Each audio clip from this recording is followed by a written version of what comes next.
A couple more fires and we're done here. First Great Fire of New York, September 21st to September 22nd, 1776. George Washington wanted to attack and liberate New York. It was a Tory loyalist stronghold and had many prisons and prison ships full of Americans. It was also a strategic port. He also wanted to avenge the defeats that he had at Harlem Heights and Long Island. One of those retreats was the famous retreat in the fog, where he had dummy campfires so he could retreat in the fog and save the Continental Army. Well, Washington was talked out of attacking the city several times by his advisors. It would have meant sure defeat and the total destruction of the Continental Army. Some advisors suggested to him, hey, that if the city were burned, it's a Tory British stronghold, it would be destroyed. This would also deny a comfortable home to the British soldiers during the coming winter. So Washington evacuates New York on September 12, 1776. There's a famous engraving here of the Great Fire of New York. The Continental Army left the city intact and marched north to Harlem Heights at the opposite end of Manhattan Island, about 10 miles from the enemy. But on September 15th, just 3 days later, the British now occupy New York City. It's a British stronghold. On September 21st, a fire broke out in the Fighting Cock's Tavern just before 1 a.m. near Whitehall Slip. With the help of a strong wind, the fire quickly spread north. Strong winds quickly spread the flames among tightly packed homes and businesses. Around 2 a.m., a change in wind direction confined the fire to an area between Broadway Street and the Hudson River. Residents poured into the streets, clutching what possessions they could, and found refuge only on the grassy town commons.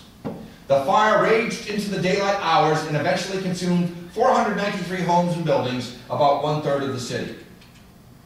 The British accused the Americans of starting the fire. British troops had planned on using the houses in the area as billeting and stated that the Americans burned the city to prevent this from happening. British Army and Loyalist collaborators occupying the undamaged buildings for the remainder of the conflict, leaving the city's remaining residents in squalor during the Revolutionary War. There were stories of broken ladders during this fire, leather buckets with holes drilled in them, boarded up wells, and armed groups of men, some rebels, preventing firemen and Tories from getting to the scene of the fire, thus inhibiting their firefighting efforts and causing the city to burn. With the fire department in disarray and largely missing, the British soldiers attempted to extinguish the flames. Unable to quell the fire because of sabotaged equipment, the fire raged on from day into night. There are 3 separate fires over the course of September 20th through the 21st, 1776. Most of the city's volunteer firefighters evacuated the city to serve under George Washington's command, so only a skeletal fire department remained. And the colonists, as I mentioned, hit or sabotaged the fire engines, the fire pumps. They removed the fire bells and church bells, making it difficult to sound an alarm. Fire buckets lacked handles and the bottoms were slashed. Volunteer firefighters who tried to battle the blaze were also hindered and attacked by, believe it or not, British and Hessian soldiers. In fact, the brutality of the soldiers caused the death of colonist Peter Room. Nathan Hale was arrested in Queens for spying that very same day. Unsubstantiated rumors have since attempted to link him with the fires, but there's nothing indicated that he was arrested for anything more than espionage. Among the buildings destroyed was Trinity Church, New York. However, St. Paul's Chapel was to survive.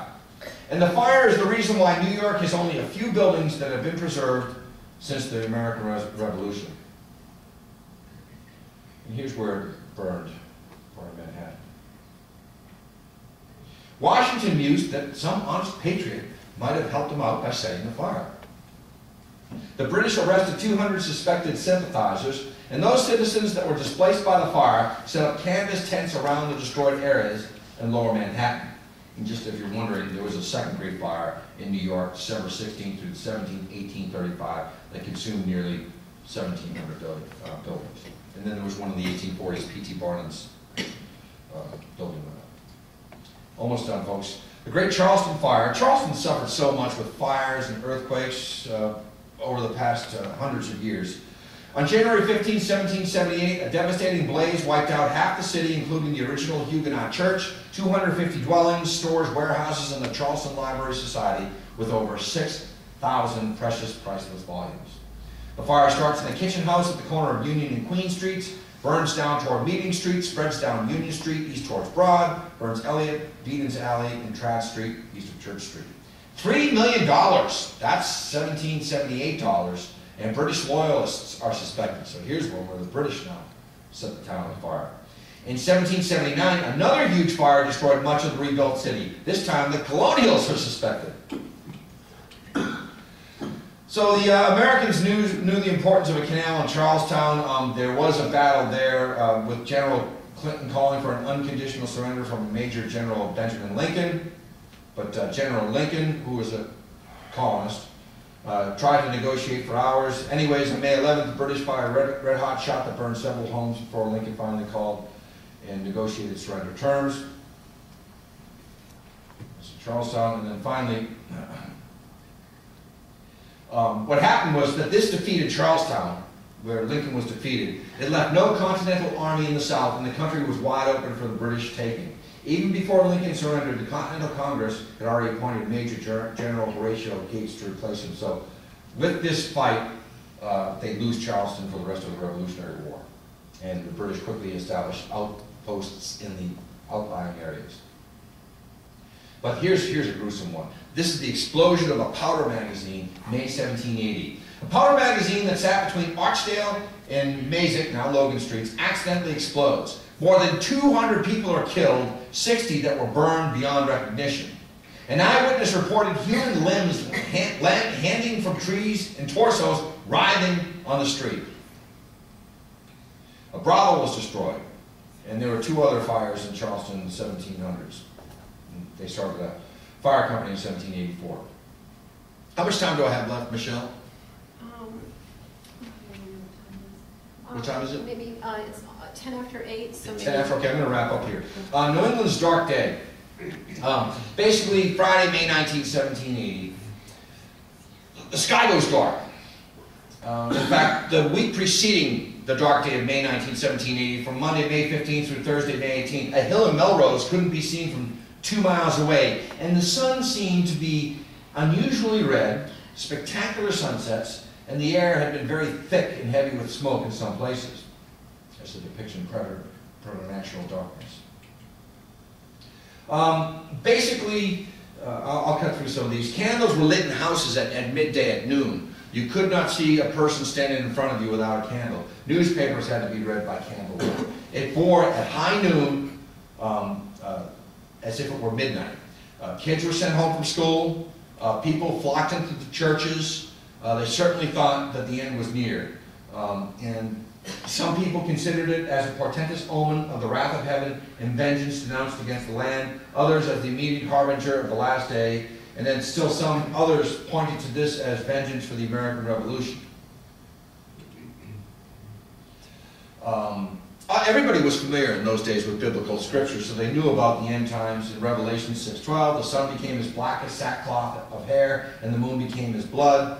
Joel 2:31, the sun shall be turned into darkness and the moon into blood before the great and terrible day of the Lord come. Yale President Timothy Dwight said, quote, "It was the general opinion that the day of judgment was at hand." When asked about the cause of the preternatural darkness, a New England minister retorted, quote, "I'm as much in the dark as you are." And there were several dark day sermon booklets printed and published the following days. Again, it was dark throughout the entire day. In fact, fowls went to roost and cocks crowed in answer to one another as they commonly do in the night. Frogs began to peep. So it was so dark at 11 o'clock in the morning that large print could not be read by persons of good eyes. And then this guy by the name of Viator, or Viator, shows up. And it's Latin for traveler. Well, he's a pub guy, okay, likes to hang out in the pub, and he's well-educated, and he makes his own observations in Ipswich with other friends of his, general liberal education. And he notes that the hemisphere for several days had been generally obscured with smoke and vapor, so that the sun and moon appeared unusually red. So the rising sun was red in color, and between 8 and 9 o'clock he notes the sun was quite shut in and it began to shower.